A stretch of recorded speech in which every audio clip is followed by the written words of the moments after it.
Olá Floripa, olá Brasil, olá mundo, eu estou aqui André Patunas, este é o programa Vida Inteligente, trazendo hoje um assunto diferente. Nós vamos falar sobre ortopedia infantil. Vocês podem até achar estranho dentro do Vida Inteligente ortopedia infantil, mas onde vocês ouviram falar sobre um programa que aborde única e exclusivamente sobre ortopedia infantil?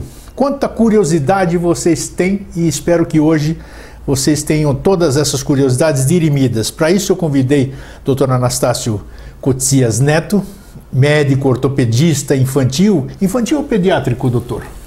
Os dois termos estão corretos.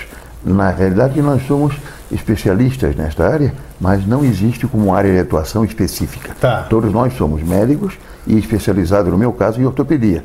E eu, por aptidão e por desejo, fiz mais a parte de ortopedia infantil. Mas os termos, tanto pediátrica quanto infantil, são corretos. São corretos. Na Sociedade de Ortopedia, ela se denomina Sociedade Brasileira de Ortopedia Pediátrica. Ortopedia pediátrica. Muito bom. Então, é um prazer recebê-lo aqui no Vida Inteligente, né? E eu tenho muita curiosidade. Vamos começar. Eu tenho netos, né? Já estou no 5º neto. Ontem o Gabriel fez 1 aninho, inclusive. A gente vê que as crianças vão crescendo. Então, vamos falar primeiro da formação de uma criança. A gente vê tudo aquilo lá que a gente vê, a forma embrionária, tudo. Quando é que começa o processo da osteologia na criança, vamos dizer? Como é que é o osteológico? Quando é que começa a formação dos ossos? Que ossos são formados primeiro? Eu acho que isso aí ninguém sabe, né? Então, vamos falar sobre isso primeiramente. Nós, depois da concepção, nós formamos um modelo. Todo o nosso esqueleto é formado como se fosse um grande modelo. E esse modelo é de cartilagem. Cartilaginoso, exato. Tá? Isso em torno da 4ª, 6ª semana de vida intrauterina. E depois deste período, da 8ª em seguida, ela começa a ser invadida por vasos sanguíneos que trazem cálcio. Opa! Não quero fazer uma parte acadêmica aqui, mas a grande maioria do nosso esqueleto vem deste modelo cartilaginoso, que é invadido por sangue, e este sangue traz cálcio e faz o que se chama de ossificação endocondral. E os ossos do crânio e face e da clavícula têm um outro tipo de ossificação que não passa por essa transição de cartilagem para vascularização e osso, já vai direto, que aí chama-se intramembranosa. Então são ossificações diferentes que vão redundar em alguns casos, felizmente raros, em doenças diferentes. É isso que nós vamos falar também de doenças hoje. Então, quais são os primeiros? Nasce tudo junto, então, vamos dizer? Mais ou menos tudo ao mesmo tempo. Tudo ao mesmo tempo. O modelo está pronto. Tá. E ele vai ossificando ao mesmo tempo. Uns um pouco mais precocemente, outros um pouco mais tardio, mas de uma maneira uniforme. Tá. Quando o feto nasce, quando a criança nasce, ainda ela tem uma coisa mole, né? Que a gente chama que é a moleira dela, né?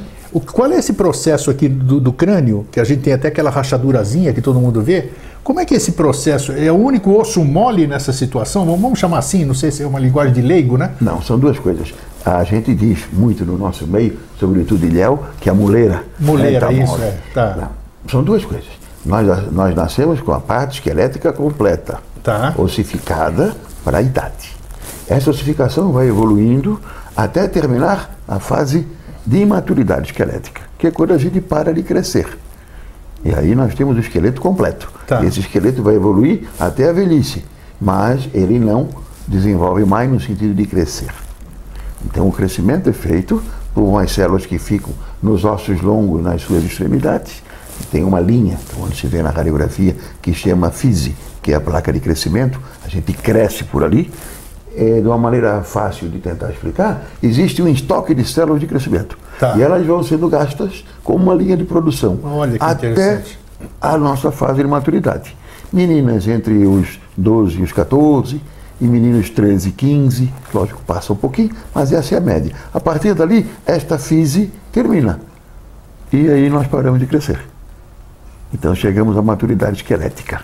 Certo. Entendeu? Na questão da moleira, então, como é que é? Na moleira em si, esses ossos estão formados, mas não estão ajustados.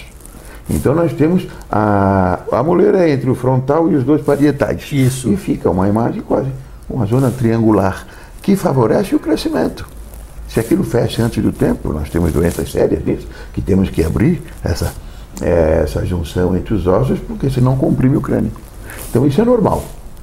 Por isso aí toma cuidado, porque ali embaixo tem o cérebro, se a gente comprime, mal machuca a criança. Não é que o osso seja mole. Cada característica óssea é inerente a cada faixa etária de todos nós. Isso é normal. Quando tem alguma alteração nisso é que temos doenças. O que se tem que lembrar é que no caso específico da moleira, nós temos que cuidar, porque se comprimir, além de machucar a criança, pode lesar o cérebro.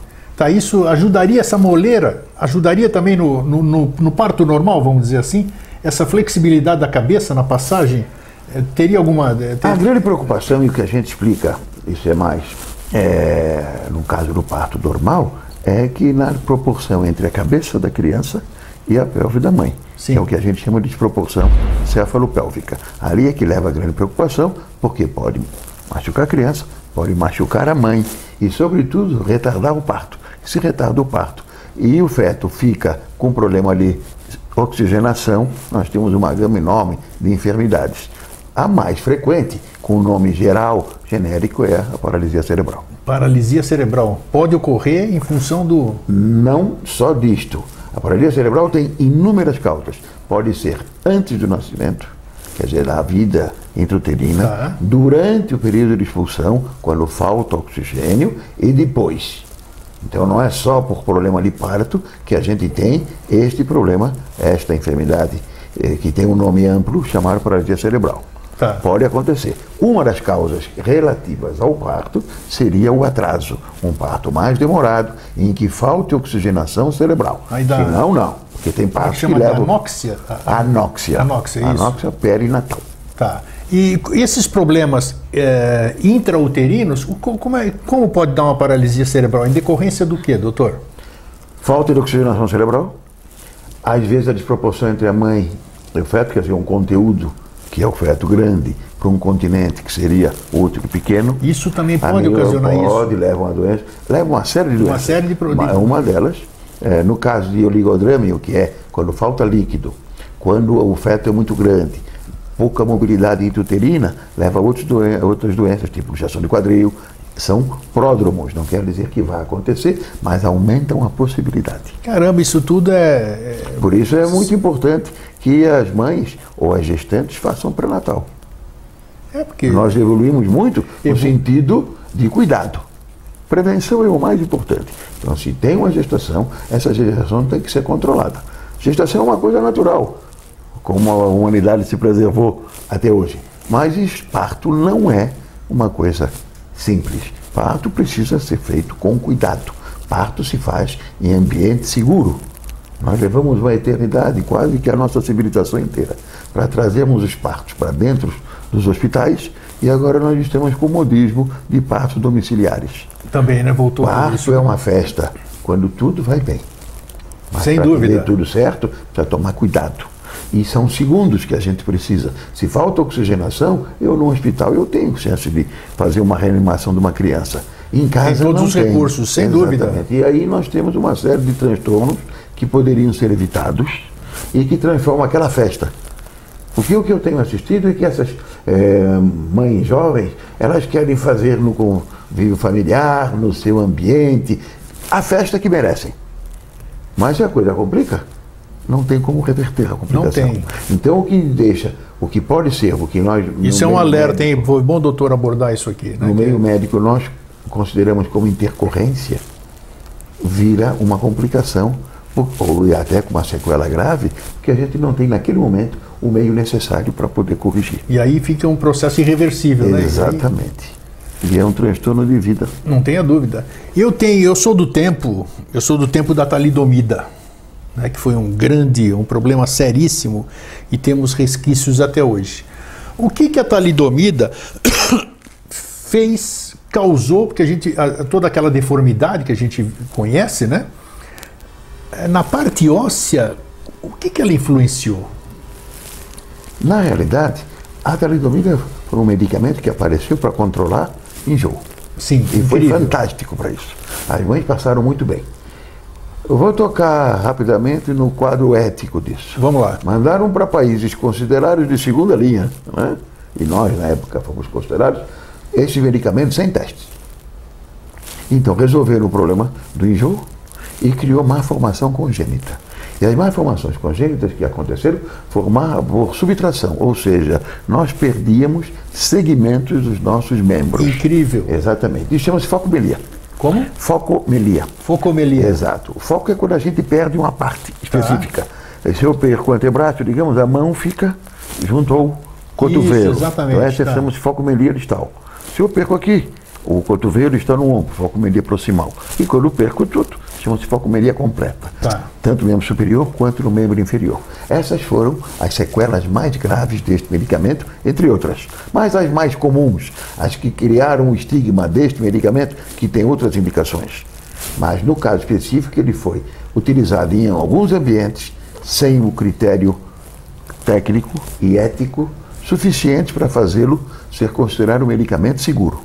Ele não foi um medicamento seguro, foi um medicamento aprovado, se é que foi de uma maneira apressada ou sem os critérios definidos, como qualquer critério de pesquisa exige. Nós temos no Brasil hoje o sistema CEP-CONEP, que são os que controlam as pesquisas clínicas no país.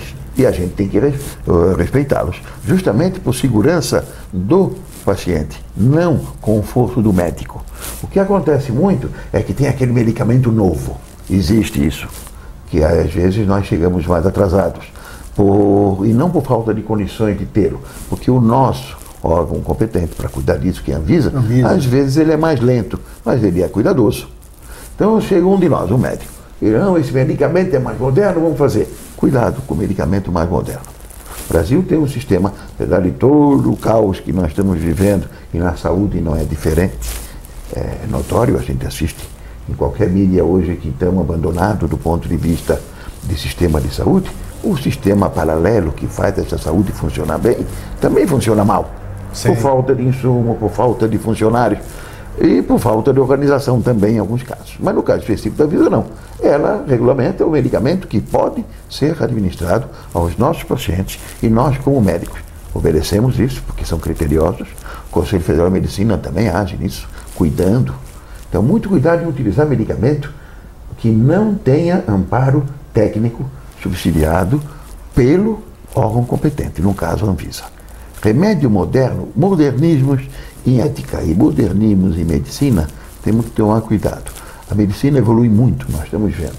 Quando nós nascemos, que foi a década, nós temos pequena diferença de idade, nós tínhamos esse medicamento que criou, eu tive amigos que têm sequelas disto. Eu citaste porque também conheces. Mas veja o que tínhamos de problema e a mortalidade que tinha naquela época, em comparação com a nossa.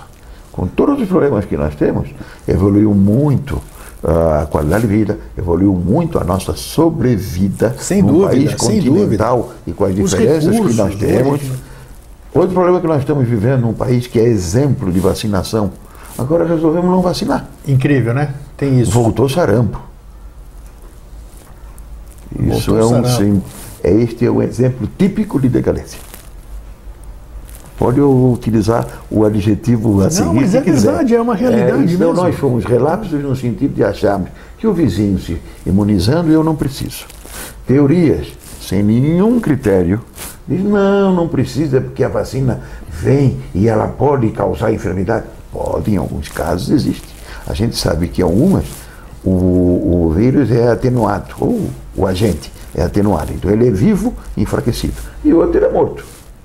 Os dois relevam a reação. E fora isso, que cada paciente é um paciente. Exatamente. Agora, dizer que não se deve imunizar porque tem risco, o risco é ficar sem imunização. Sem dúvida, muito maior. Agora, veja, no nosso tempo, assim, que é isso, na década de 50 que aconteceu esse problema seríssimo, a partir daí, da talidomida, se hoje houvesse um problema assim, ou uma pessoa hoje, um ser que nasce com algum problema de ordem óssea, hoje nós temos muito mais recursos para poder resolver isso aqui, né? Porque já cabe uma outra pergunta aí. Existe, como está em fase de crescimento, como o doutor bem falou, o homem até os 17, 15, 16 anos e a menina um pouco menos, existem situações que a gente deve esperar esse período passar, quando está tudo consolidado, para a gente poder mexer em algum problema dessa ordem, né? Por exemplo, uma perna mais curta da criança. Como é que se pode mexer hoje num problema congênito de uma criança? Eu acho que, em linhas gerais, isso serve para toda a área da medicina. Notou algo diferente, não precisa dizer nem de anormal, de diferente, vá ver. Quanto mais precoce o diagnóstico, mais rapidamente a gente instala o tratamento, maior chance de resolução. Na criança não é diferente. Vamos começar lá no parto. Vamos lá. Eu tenho uma doença, por algumas posições que esses fetos tomam durante a fase de gestação, eu tenho uma doença que nasce com o quadril fora do lugar. Acontece? Acontece. No nosso meio é mais frequente porque nós temos uma ascendência mais europeia. Mas não quer dizer que não tem outros. Mas nós temos uma incidência grande no nosso estado. Chama-se displasia do desenvolvimento do quadril e popularmente chamada de luxação congênita do quadril. Se eu trato isto nas primeiras semanas de vida, eu trato com um suspensório. Então, diagnóstico na maternidade, na primeira semana de vida, igual a um suspensório.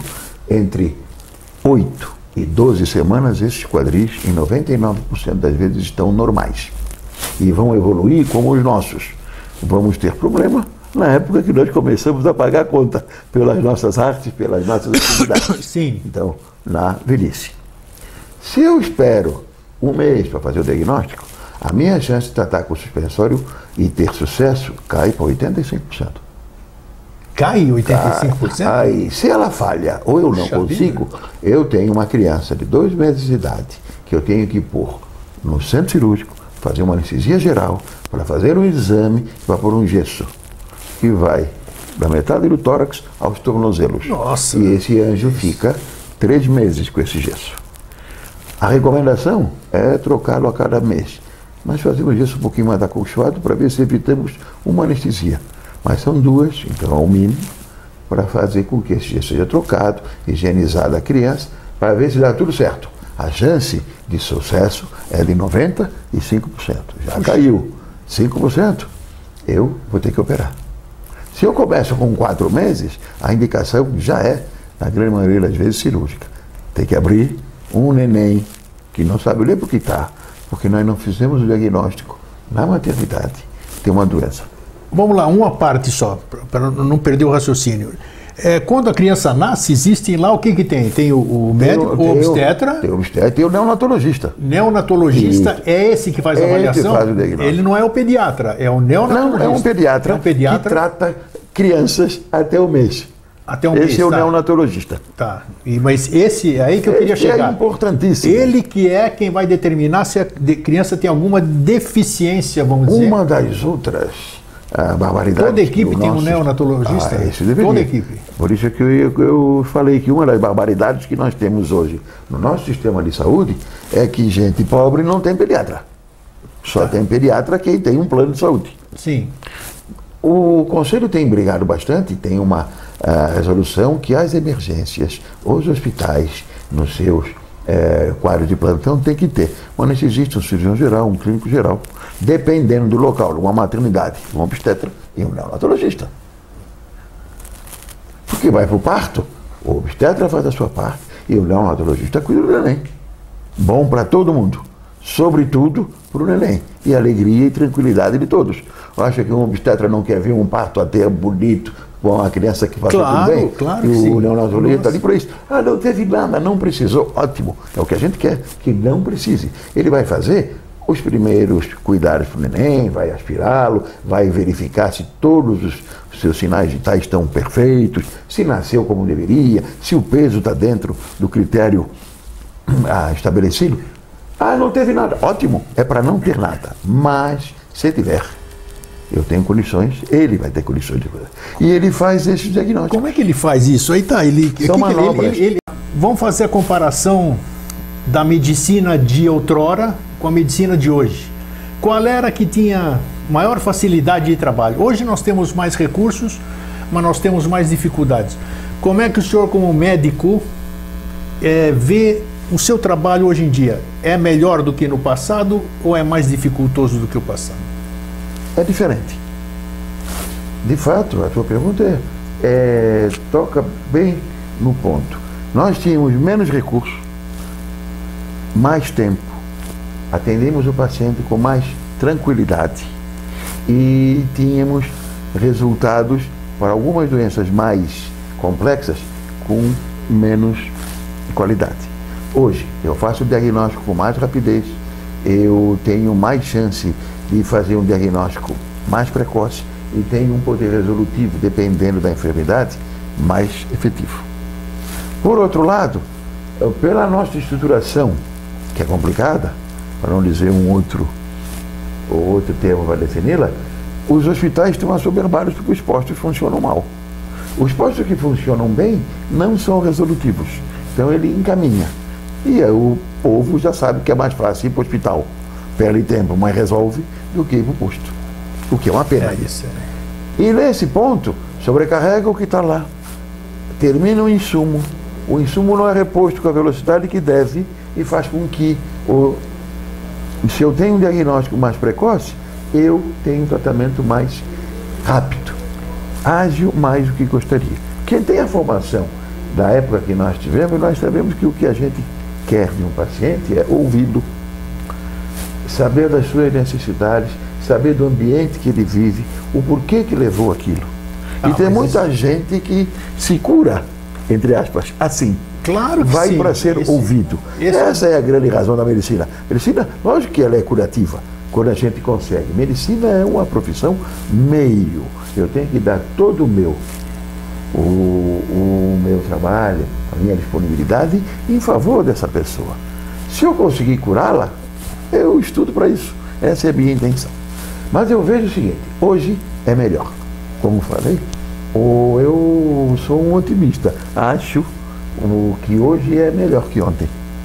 Até hoje, claro. Porque eu tenho mais condições, a gente tem mais experiência, a gente tem mais disponibilidade,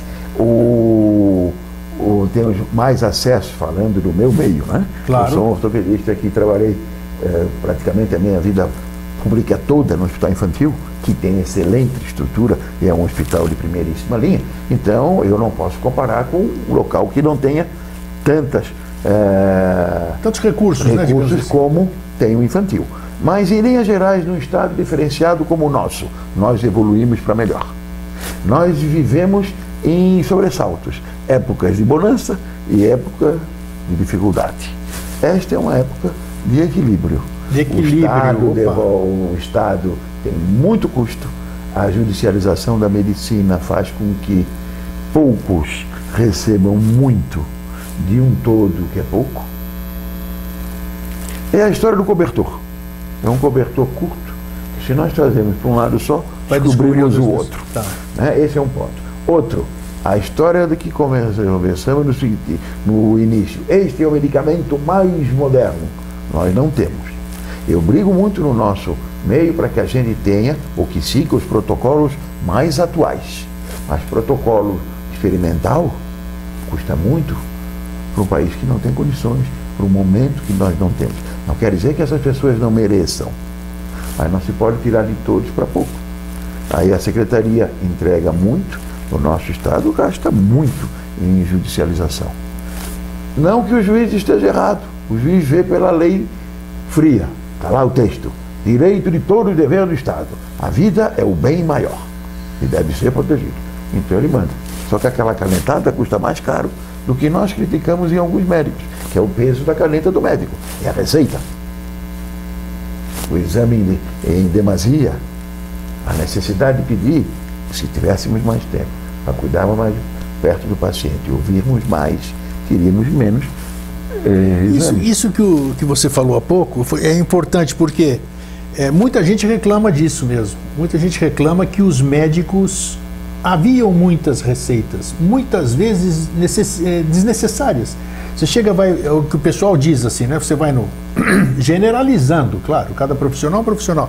Você vai num determinado lugar, o profissional sequer olha para você, ele ouve o que você está reclamando, faz anamnese auditiva e prescreve alguma coisa e manda você fazer uns exames para você voltar quando der, né? E existe o outro médico que você falou uma coisa mais importantíssima, e eu tive o prazer de ter conhecido ao longo dos meus 67 anos muitos médicos com letra maiúscula. Médico com letra maiúscula é aquele, como você acabou de definir há pouco, É o que o paciente senta na frente dele, ele quer saber do paciente primeiro, não quer saber da doença dele. Quer saber como é que ele está, como é que foi a formação dele, como é que ele vive, tratar ele como um ser humano, que aí fica muito mais fácil também você conhecer o teu paciente holisticamente do que você olhar por aquela situação. Eu estou com dor de barriga. A anamnese fica muito mais difícil se dizer só que está com dor de barriga, você tem que buscar um conjunto inteiro. Então, isso é imprescindível, digamos assim, essa necessidade de se fazer uma conscientização. Você me disse, antes do programa começar, que você fez parte do CRM, né? Faz parte. Faz parte. O que vocês fazem nesse aspecto para melhorar? A ética médica eu sei que é muito rigorosa, né? Pelo menos dentro dos conselhos, que eu saiba. Vocês primam por isso, vocês porque você faz parte, né? Existe alguma circular de conduta? Quer dizer, claro, são todos profissionais, são todos adultos, você aprende na faculdade tudo ali, como se comportar, tudo, mas o que vocês fazem, no que vocês se empenham para melhorar isso? Porque se vocês melhoram o profissional, consequentemente vocês estão ajudando a melhorar todo o sistema. Você está de acordo? Tem nexo isso aí, né? Tem. Sabe que essa é quando nós definimos algumas enfermidades, que as causas são múltiplas, a gente diz como multifatorial. Tá. Aqui é mais que isso. Nós estamos vivendo um problema local, nacional, sério. Nós somos 207 milhões de habitantes e nós temos 340 faculdades de medicina. Incrível, né? Com muito mais vagas do que tinha antes. Então, além dos que foram importados, que nós não sabemos se são médicos. Isso. Que é esse programa Mais Médico. Tá. Quando se luta contra uma ideologia e quando se vê que essa conduta foi tomada com fim eleitoral e não com fim de beneficiar as pessoas, olharam qual era a queixa maior. Falta assistência. Então vamos trazer gente e vamos formar gente. Então nós temos isso. Eu vou falar no conselho no final. Essa é uma colocação. Vamos ter médicos em demasia, mais do que precisamos. Hoje, que já temos muitos, nós temos 2,2% por mil. 2,2 médicos por mil. A Organização Mundial da Saúde diz que basta um. Já temos o dobro. Boa informação. Nós vamos terminar, nos anos 80 nós tínhamos 200 mil médicos no Brasil. No ano de 2010, por aí, nós tínhamos 415 mil médicos. Nossa, em pouco tempo dobrou. Nós vamos ter, no ano de 2020, 1 milhão de médicos. Que é isso? Desculpe, 2025, 1 milhão de médicos. Que é isso? Se cada um médico desse pedir uma receita, ninguém vai pagar esses exames. Presta atenção. Essa é a primeira coisa. Mas eu não cheguei na resposta importante. Sim, vamos lá. Esse mas é um problema sério. A fundamentação está boa. Mostrando o problema. Sim. Segundo, o médico que tem tempo para atender bem. Todo médico quer ser médico com M maiúsculo. Ele não é. Muitos porque não estudam. Boa. Muitos porque não têm tempo para se manter atualizados. Porque cada vez correm mais, arranjam mais empregos para poder dar conta. E outros têm que atender uma massa de pacientes que é desumana. Com o médico e com o paciente. Quem sofre? Ambos sofrem. Ou acha que o indivíduo que quer fazer uma coisa bem feita vai para um ambiente desse, fica feliz em fazer aquilo? Eu creio que não. Então, pessoa de bom senso, a sobrecarga, não dizer que um é bom ou não, existem maus profissionais em todas as locais. Todas. E por isso existe o Conselho. O Conselho tem, por normativa, é uma lei de 57, que diz que ele inscreve, controla e pune. Para isso, nem médico gosta de conselho. O médico reclama por pagar um conselho que é punitivo. De fato, a lei é muito rígida e diz isso. Os conselhos atualmente, o daqui não é diferente, ele está procurando fazer com que este médico tenha um acesso a uma educação continuada mais fácil. Que esse médico tenha orientação antes de ter que ser submetido a uma punição. Perfeito. Então se procura ser mais proativo. O problema no nosso meio aqui é mais no sentido de divulgação do que não deve. Eu sou de tal coisa, não tenho estrutura nenhuma para ser e me divulgo como tal. E isso engana a população. Tivemos um exemplo muito triste há pouco tempo. Diversos. Né? Muitos. Então o Conselho existe para isso. É muito preocupado, ele é bastante ativo, mas o Conselho tem que funcionar como um médico bom. Médico bom não precisa de propaganda, ninguém lembra que existe só quando precisa. Então ele tem que ser neutro, é como o juiz. O juiz numa partida é o juiz que é invisível. Isso, que não chama atenção. Exato. Isso. Este é o bom médico e este é o conselho. Não precisa fazer outra coisa. Tem que alardear. Ele tem que alardear quando a coisa não funciona. Que não é prerrogativa, mas deve, porque ele é dirigido por cidadãos. Cidadãos que entendem do métier. Nós somos médicos, estamos no conselho. Então, se dizer que aquele local funciona mal, na minha opinião, é dever do conselho. Tem que dizer, não vá à autoridade competente, vá ao responsável por aquele local, diga, está faltando isso, tem competência para fazer isso, tem competência técnica e tem legal para poder fiscalizar. Fiscalize e diz, os problemas são esses, tem tanto tempo para resolver. Não resolveu, vá e interdite. Porque alguém tem que cuidar dessas pessoas. E essas pessoas são os que vão buscar assistência e os que prestam assistência, porque ali sofrem ambos. O paciente, que é o motivo de existir a medicina, senão não precisa ter medicina. Não, claro. E o médico, mas também trabalha em ambiente ruim, insalubre, com dificuldade, sobrecarregado, maltratado e mal reconhecido também. Tem esses dois lados. Também, para o médico ser criticado é fácil. É fácil. Mas a pessoa chega lá vulnerável, a pessoa chega angustiada, com todos os problemas que não está fácil viver aqui hoje, né? Então, sobretudo para quem tem que correr atrás, mas todos corremos, mas uns correm mais. Sim, claro. Com mais dificuldade, as pessoas estão muito desamparadas. E qual é a pessoa que tem um nível cultural diferente que essas pessoas simples têm acesso? O único é o médico. Abre a porta e encontra o médico. Claro. Não encontra ninguém que não tenha um preposto que faça a triagem, para não dizer a barreira. Vá falar com alguém no Ministério Público. Vá falar com algum na magistratura. Vá falar com algum político. Não passa. Não passa. O médico não sabe. Ainda chega e fala mal. E agora, num ponto dessa angústia que está toda a gente vê no trânsito. Essa cidade está ficando uma cidade barulhenta, que não era. Eu apelidei de Engarrafanópolis. Sim, mas também é Buzinópolis, não é? Também. É incrível. Qualquer coisa. Mas não tem solução. Nós não temos gestão. Bom. Não, mas não tem espaço para tanto veículo. A conversa é ainda pouco.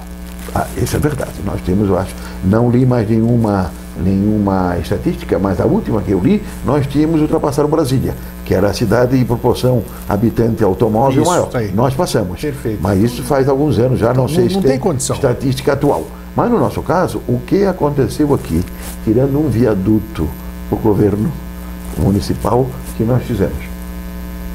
Nada, né? Nada mais. Mas é isso. Essa ilha não afunda porque é o cume de uma montanha.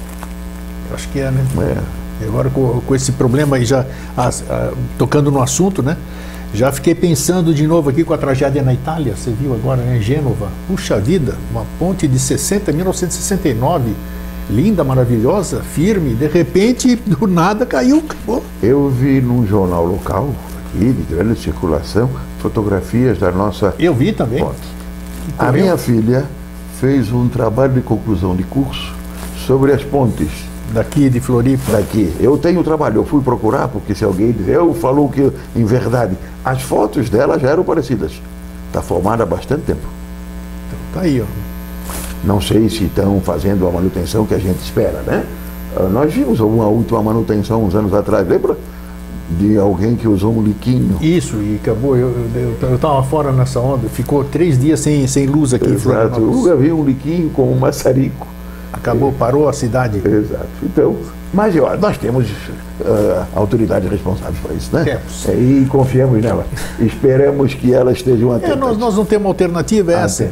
Doutor, então, para a gente finalizar, eu quero saber o seguinte, vamos falar da saúde geral. Pode falar Santa Catarina, que o senhor conhece bem. A saúde das nossas crianças, do nosso adolescente, a saúde física, osteológica, a saúde óssea, como é que o senhor vê, convive nisso, vive dentro de um hospital, troca ideia com profissionais, seus colegas, provavelmente se fala muito do que está mais evidente, o que tem acontecido, quais são os problemas que mais afligem os nossos adolescentes aqui. Como é que está a situação do nosso jovem, vamos dizer? Eu acho das nossas crianças e dos nossos adolescentes. Eu acho que enquanto pais, independente da faixa etária dessas crianças, nós temos que estar atentos a qualquer alteração de comportamento. Comportamento primeiro? Exato. Tá. Se ela reclama de dor, se ela claudica, se ela fica mais angustiada, se ela fica mais quietinha, se ela fica mais excitada. Se muda alguma coisa, tem uma razão. Tá. Maior ou menor complexidade, não importa, mas mudou. E isso quem vai fazer, quem vai notar é o familiar. Então essa é a primeira coisa. Vigilia. Olhe para o seu filho. Controle. Conheça o ambiente que ele vive. Saiba onde ele brinca, com quem ele brinca, qual é a escola, o que ele faz antes e depois. Frequente a escola para saber as condições que aquela escola oferece. Tá. Se ele muda de comportamento, na parte infantil, cada faixa etária tem uma enfermidade mais prevalente. Ótimo. Que vai se manifestar de uma maneira mais característica. Mas, em linhas gerais, muda o hábito da criança. Então, como nós estamos falando para leigos, eles têm, nós, enquanto pais, enquanto cuidadores, nós temos que estar atentos a que mudou alguma coisa. Segundo, dor, febre são sinais muito importantes, sobretudo, qualquer idade, mas na infância. Também na velhice, mas na infância são sinais de alarme. Não são doenças, mas mandam dizer que a coisa não está bem. Alguma coisa precisa de algum cuidado. Isso. Notou alguma coisa? Vá procurar. Diagnóstico precoce é igual a bom resultado. Solução, atividade, abordagem oportuna, resultado melhor e prognóstico bastante favorável. Isso é muito importante. Sabendo do ambiente, sabendo do comportamento, sabendo da atividade que nós temos que ter e da proatividade, aí tenha no seu meio, no seu bairro, um ponto, acontecendo tal coisa, vai em tal lugar. Porque chega... Saber onde ir. Lógico, fica nervoso, todos ficamos. Isso aí não sabe onde vai. Eu não estou em casa, alguém se machuca dentro de casa, sabe que tem que ir para tal lugar. Nós temos uma dor pré-cordial, nós sabemos, nós temos que telefonar para alguém, perdemos tempo importante. Olha aí. Isso é importante saber. Para onde vai? Então, primeiro, localize. Segundo, se localize. Busque, não espere a coisa acontecer. Quando a casa cai, aí sabe o diagnóstico. Mas caiu. Sim, claro. Pode evitar que caia. E por fim, tenha a certeza que nós vivemos numa cidade e num estado diferente. Vivemos no Brasil? Vivemos. Temos as mesmas dificuldades que o Brasil? Temos. Mas devemos ser orgulhosos do nosso ambiente, que tem qualidade, que tem disponibilidade e que, se a gente souber ir, obedecer critérios básicos de higiene, de cuidado pessoal, de tomar sol, de não ser obeso, falei mal de baixo. Mas não guardar tanto, fazer atividade física, ter uma vida saudável, evitando excessos, tenha certeza. Principalmente na adolescência, né? No infantil. Isso vale para todos. Puxa. O excesso preocupante na área que eu cuido, da adolescência para adulto, são os esportes de alta performance. Porque as crianças estão expostas a jogos diferentes, a esportes diferentes, com uma competitividade maior e que nem sempre a estrutura óssea... Perfeito, olha que importante isso aqui, exatamente. Quando a criança tem talento, é pior. Porque daí tem sempre uma equipe envolvida, do técnico, o patrocinador e às vezes o pai, atleta frustrado. Também. E quer transferir ao filho aquela performance. Isso, falou em tudo. E a exigência é muito grande e aí nós arranjamos problemas para os nossos filhos adolescentes e jovens. Mas em linhas gerais, o bom senso é o mais importante. Fora isso, o cuidado, né? A atenção a coisas simples, que as coisas simples são as coisas que determinam prognóstico. Pai que cuida de filho, que está atento não é quantidade de tempo. Se ele tiver o privilégio de disponibilizar muito tempo, isso é o sonho de todos nós. Mas a qualidade do tempo disponibilizado já é importante. Um pai atento, o pai aqui diga-se família, pai, claro, mãe, pai, mãe, irmãos, aí tudo, todo mundo. Que notem que aquele comportamento alterou alguma coisa, está acontecendo. E ali é o momento de abordar. Não espere. Isso vale para todas as idades. Mas na criança, notou algo diferente, vá buscar auxílio. E hoje, por falar em criança, assim, nós estamos lá, meus netos, meus filhos já são grandes, tudo, meus netos, os amiguinhos, tudo ali, está tudo assim, né, hoje. Tudo aqui com aquele negocinho na mão, iPod, o smartphone. Minha pergunta é, essa postura que as crianças estão assumindo hoje, apesar de brincarem, mas quando não estão brincando, vamos dizer, eles estão aqui nessa postura. Essa postura vai reverberar mais para frente de alguma forma? Nós já estamos vendo o resultado disso. Diga. Não é um exercício, um treinamento para a má postura. Não. Tá, não. Nós temos uma determinação para sermos eretos. Sim. Isso é constitucional. Agora, nós nos usamos mal. Tem uns que, por falta de musculatura, por falta de postura, assumem essa posição errônea e que depois fica fixa. Que ele vai ter isso aí para compensar. Né? Tá, mas isso acontecia na nossa época, que nós ficaríamos idosos assim. Isso. E vai. Essa criançada está começando antes. Olha aí, não quer dizer que o fato de ter má postura vai levar a uma deformidade tipo escoliose. Não necessariamente, não.